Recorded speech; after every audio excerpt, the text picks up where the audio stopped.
Hello, awesome people. I want to especially welcome you to this awesome program, Let's Talk Africa, LTA. Quickly today, we want to rush into a topic I've entitled Misinformation, Misconception, and Miseducation in Africa. Misinformation, misconception, and miseducation in Africa. All right. So, it is no news that an average African is misinformed and miseducated. And as a result of that, he or she has what we call a misconception. Misconception about his identity, misconception about where they truly come from, his origin, misconception even about what they believe in. Alright? Over here in this continent of ours, ignorance is at its highest level. And if you're an African that lives in Africa, you should know that by now that a lot of Africans are ignorant. They don't have facts. All right. So today we want to brush through this topic and see what we can be able to get from this today. And I believe that somebody is going to get something that is going to change their life forever. Now, also, it is a fact that there is no sense of identity of an African. Please, I'm going to take it slow so you understand what I'm talking about.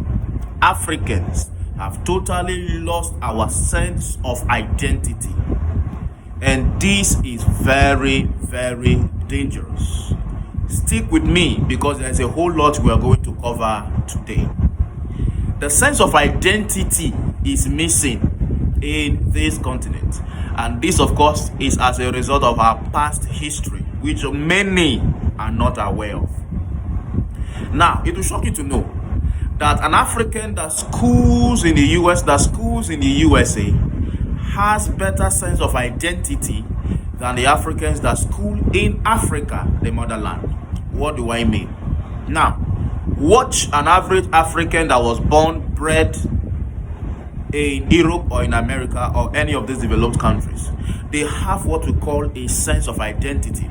They talk African, they dress African, and they identify as what? As Africans. While the ones that school here are trying as much as possible to identify as Europeans, to dress as Europeans. I hope you are getting it now. So over there you see Africans who are comfortable and who are proud of who they are. Let us continue, and I think you have a fair knowledge of what I'm talking about. In Africa, an average African wants to be somebody else except himself. Can I repeat that? In this continent, an average African wants to be somebody else except himself. It reflects in our culture. It reflects in our language. It reflects in our traditions. Even our traditions reflected. It reflects in our beliefs. It reflects in our appearance, to mention a few. And this is a plague that has taken the continent by storm. A Kenyan, she wrote an article. She said she got a sense of identity. She embraced her Kenyan name when she traveled abroad. So all the while she has been in Kenya, in Africa, she has been bearing an English name until she traveled and she realized that the narrative is different. And that is why I am taking up my time today to put you through some things that will enlighten you, some things that will open your mind to the realities of life, some things that will let you understand what is really going on in this continent and beyond. Now, where does this misconception, misinformation, and miseducation, where did it all start from? I'll break it in 3 phases. Please follow me carefully. 3 phases. Number 1 tool to miseducation and misconception and misinformation in Africa is religion. Number 2 is education, schools. Number 3 is entertainment. Can I repeat that? Number 1, religion. Number 2, education, schools. And number 3 is entertainment. Now, I made a video, right, some few months ago. I said that If you check closely, so many things are not working in this continent, about a few of them. One of the things that are making headways in Africa is religion. Number two is entertainment. Ask yourself why. Why is it that these departments are flourishing in Africa, but other departments like innovation, creativity, industry, they are nowhere to be found? They have been killed to the minimum. These are the questions that African youth need to ask. But you'll be disappointed to know that our youths are more concerned with entertainment. They are more concerned with comedies. Every youth, in fact, let me take Nigeria for a case study. A great percentage of the Nigerian youth are now entertainers. You can't blame them. Why? Because that is the avenue that they can see where they can change their life. Every other avenue is blocked. To create a business, it is hell. But to go into comedy is quite easy. So you see, what's it called? Seun Kuti, the son of legendary Fela Kuti of blessed memory, said that the youth is a reflection of the society.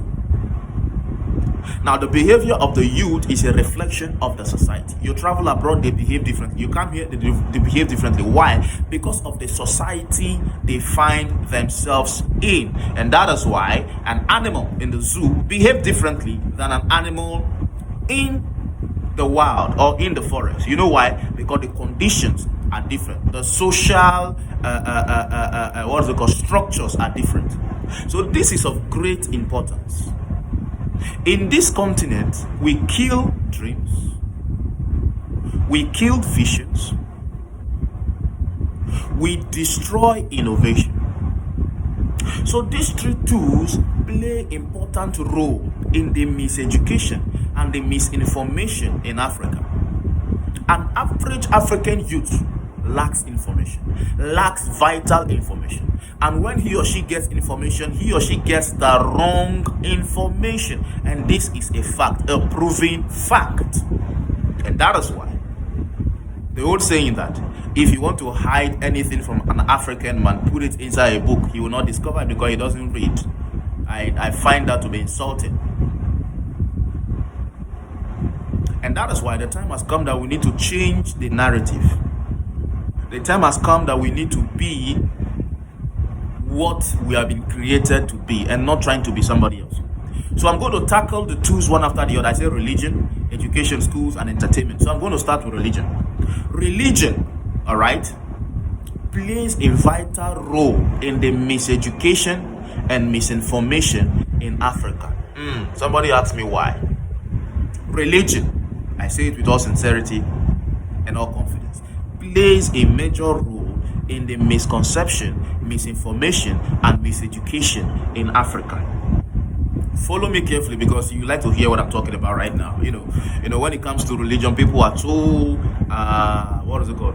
sentimental, very emotional. You know, a lot of Africans attach emotions to religion rather than attaching, spirituality.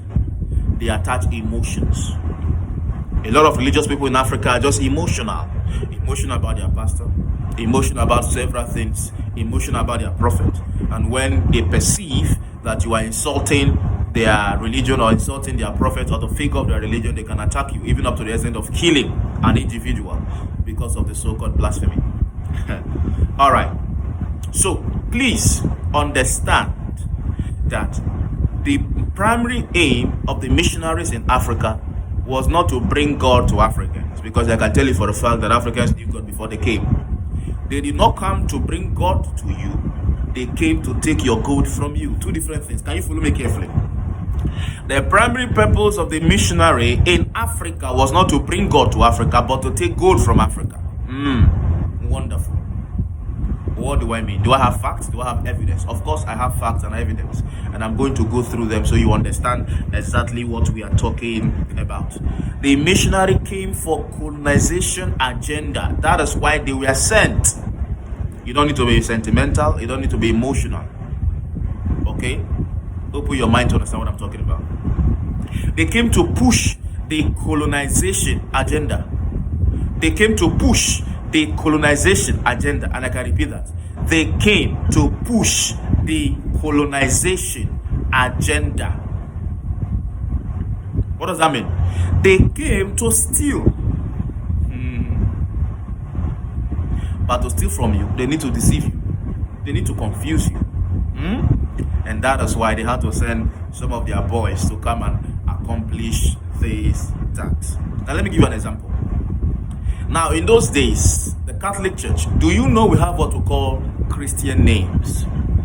Have you asked yourself for once, why was it that after baptism, the African names were changed to Christian names? So God will not accept me with my name. I needed to change my name to an English name, and they quoted it and covered it and called it Christian name. Before God can accept me, God who created me. This is a question to ask. He said, he that doesn't ask questions will not get answers. And that is what is vital, to ask questions. God said, come to me, according to the Bible, let us reason. So God believes in reasoning.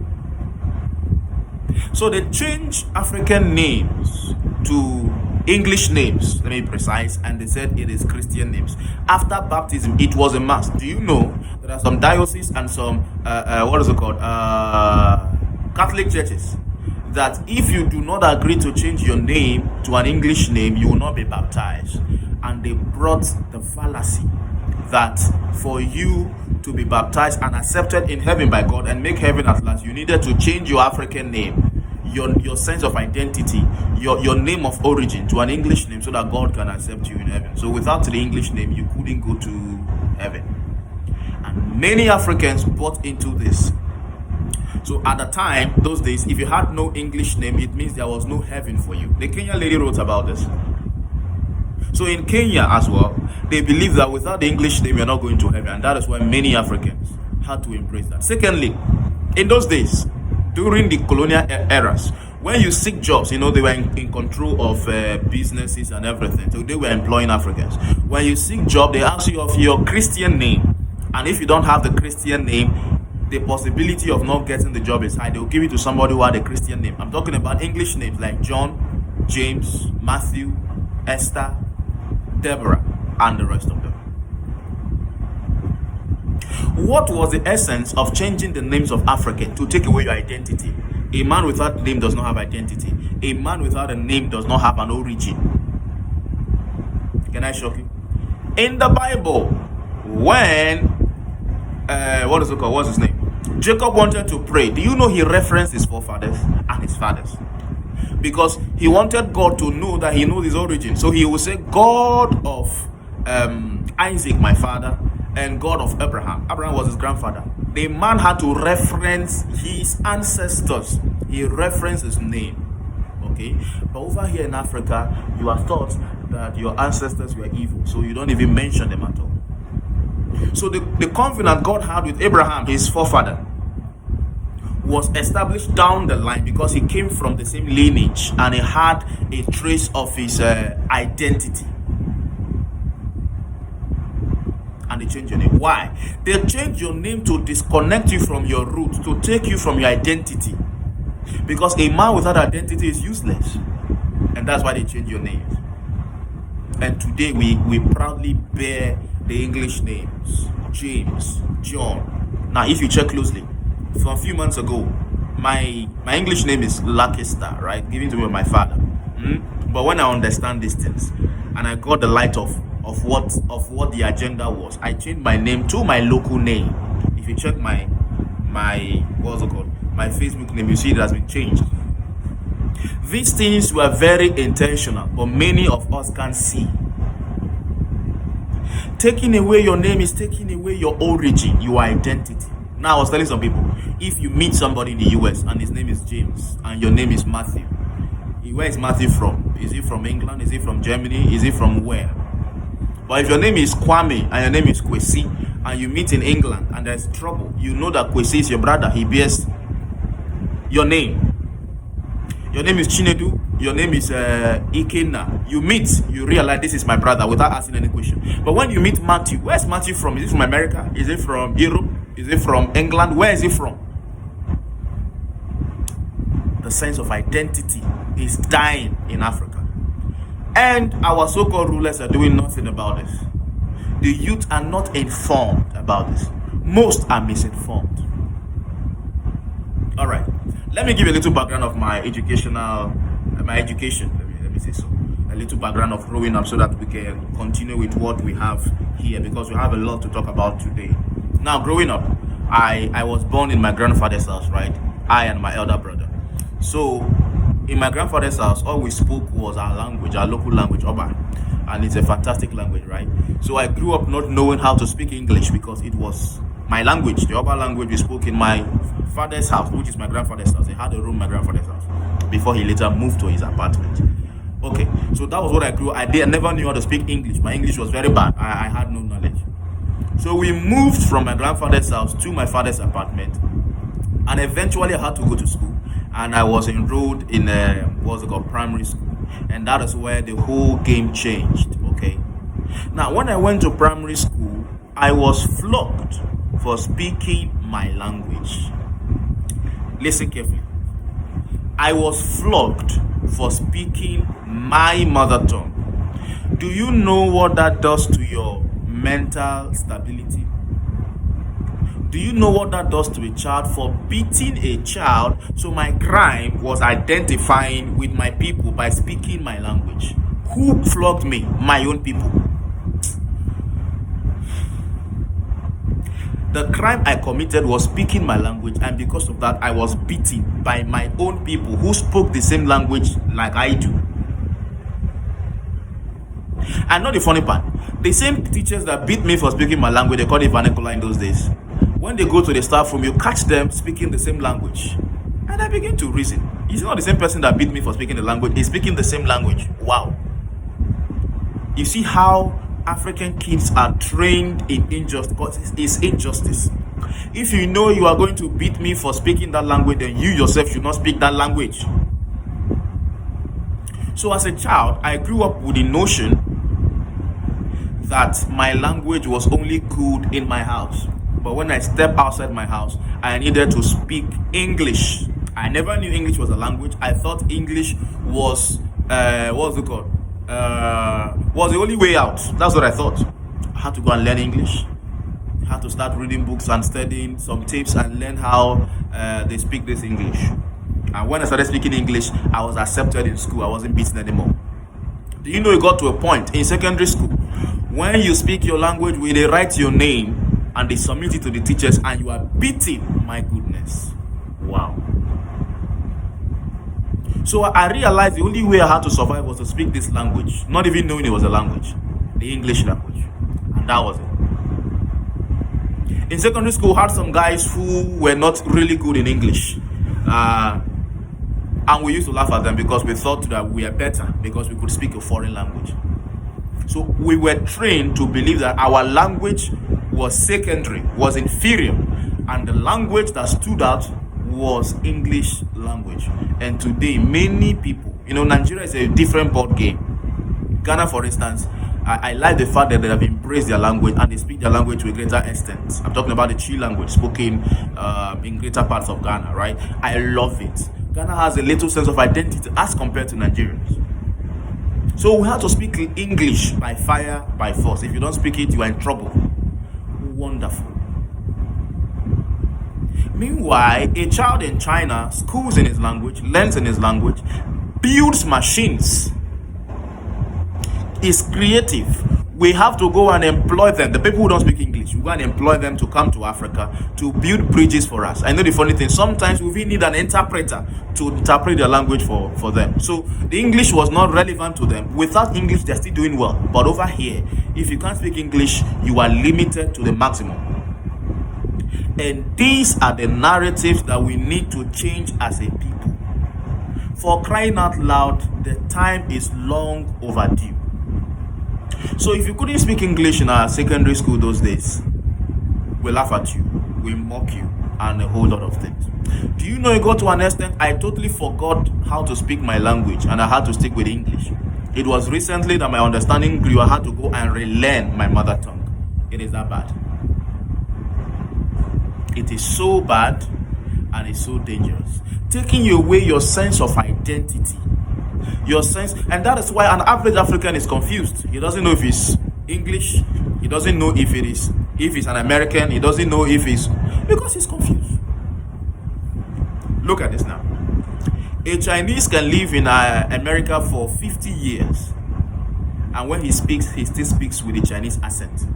Jackie Chan, for instance, he has acted in America for so many years, but he doesn't even know how to speak English well, because he understands that English is just a form of communication. It is not his primary language, it is a secondary language, and he needs it just to make formal communication. But an African will travel to London for 4 weeks, and when he comes back with full English accent. He goes to America for 2 weeks, he comes back with American accents that don't even add up. It is that bad. We have lost our sense of identity completely. When we go to Germany, we want to identify as Germans. When we go to China, we want to identify as Chinese. We are the only people in the world that wants to speak every language, that want to identify as every people. You go to London, you want to identify as English. You go to America, you want to identify as Americans. No sense of identity at all. And this is a serious issue we need to address. It cannot be taken lightly again. Because why? Younger generations are coming. And if you don't make this correction, the time will come when it might be too late to correct. No sense of identity. We have completely become a people without identity, a people without culture, a people without tradition, always trying to borrow things from everywhere we can. An African man wants to be anything but himself. Let's continue.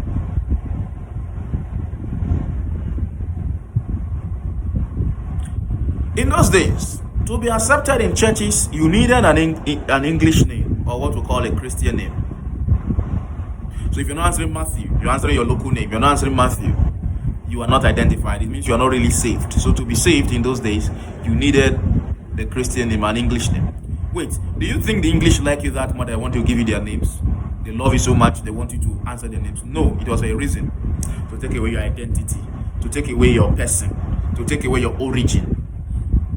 And today, many Africans are disconnected from their origin. Okay, you're answering John, but when you go to the UK, another John in the UK does not see you as his brother. He sees you as an African, but you bear the same name. Misinformation, misconception, and misinformation in Africa.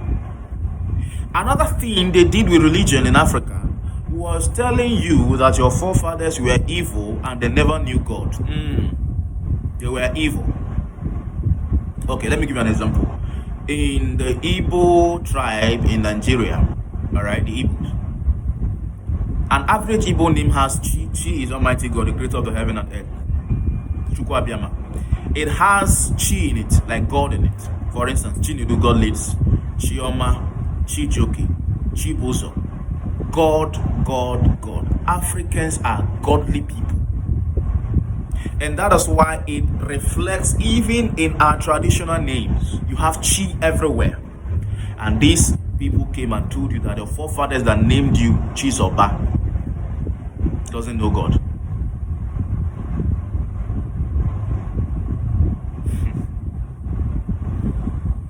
And you caught that narrative and you believed and you bought it and you don't want to have anything to do with your forefathers.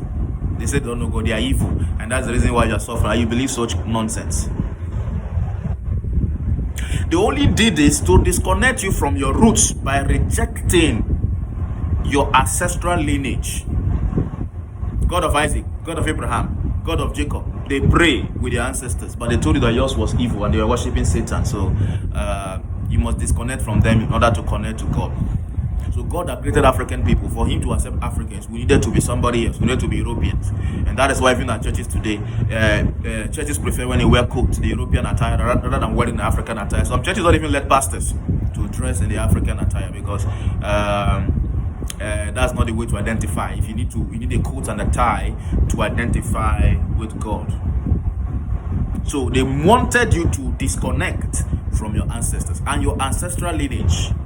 And while you are disconnected from your ancestral lineage, they were busy stealing your artifacts produced by the same ancestors that were evil. Or you didn't know that in museums in Europe there are sculptures made by Africans They were stolen from Africa, they displayed there and making millions, yearly billions from it. And today they say they want to return it. So they say ancestors that were evil produced things that were good for them to steal. Africans, you need to wake up. You need to wake up to the realities. And you need to wake up to this information and facts. These are facts, you can check them. They were returning some recently, made by the Benins in Nigeria. They are returning them. The things that your pastor told you that are evil, they are now returning them to you after they've used it to make billions and millions. Can I tell you that in the early days, Europeans were sending people to come and learn of African spirituality, to come and learn of African culture, because they saw how beautiful it was and how productive it was. Many of you don't know that.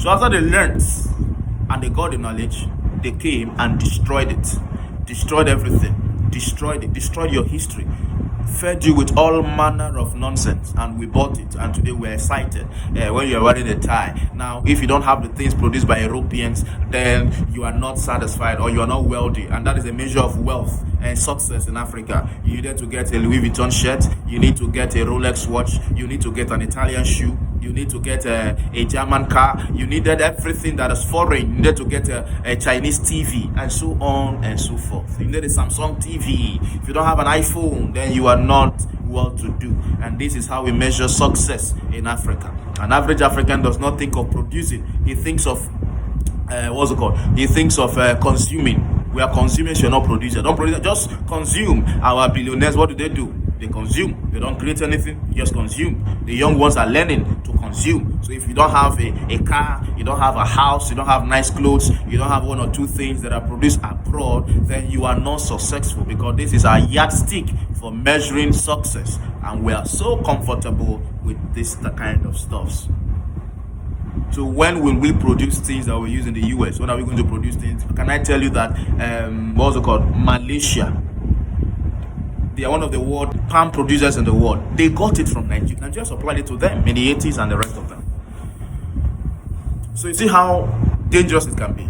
So they had to tell you and convince you that your forefathers were evil, so that you can be able to disconnect from them. And when you disconnect from them, they can be able to have full control over you.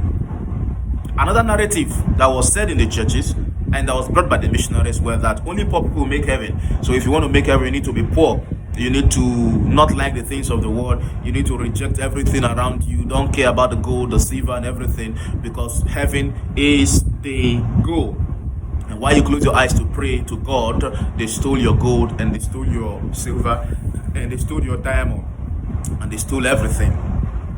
You get it now? The things they said were evil and you don't need it, that your treasure should be laid in heaven. While you were busy focused on the things in heaven, they were stealing the things on the earth. To an average African now, to a great number, his goal is to go to heaven. Doesn't care what happens around him. Well, meanwhile, in your backyard, there is a foreign company that is sucking away the oil, a God-given oil has given to you.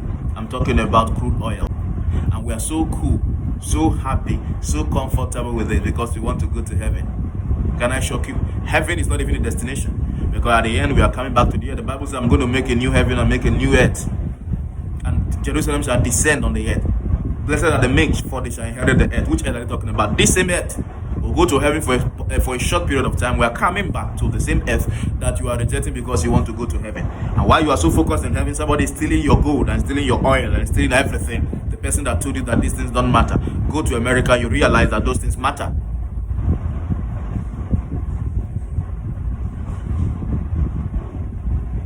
And this is something that we really need to put our eyes down and observe. A lot is going on. Religion was a tool. That is why, as an African, you can't afford to be religious, but to be spiritual. Because being religious is playing the master's game. And what is the game? Stripping you of everything you have with the focus of you are going to get them in heaven, while they steal everything for you. Please, we need to wake up. We need to stand up. We need to open our eyes and see the handwriting that has been written on the wall. We can't afford to make the same mistakes we make that has brought us to this place. It is time to cause a change and make a change now that we have the time to make the change. Not every African forefather was worshipping idols. There were some worshipping the true mighty God, the creator of the heavens and the earth. Do you understand what I'm trying to tell you now?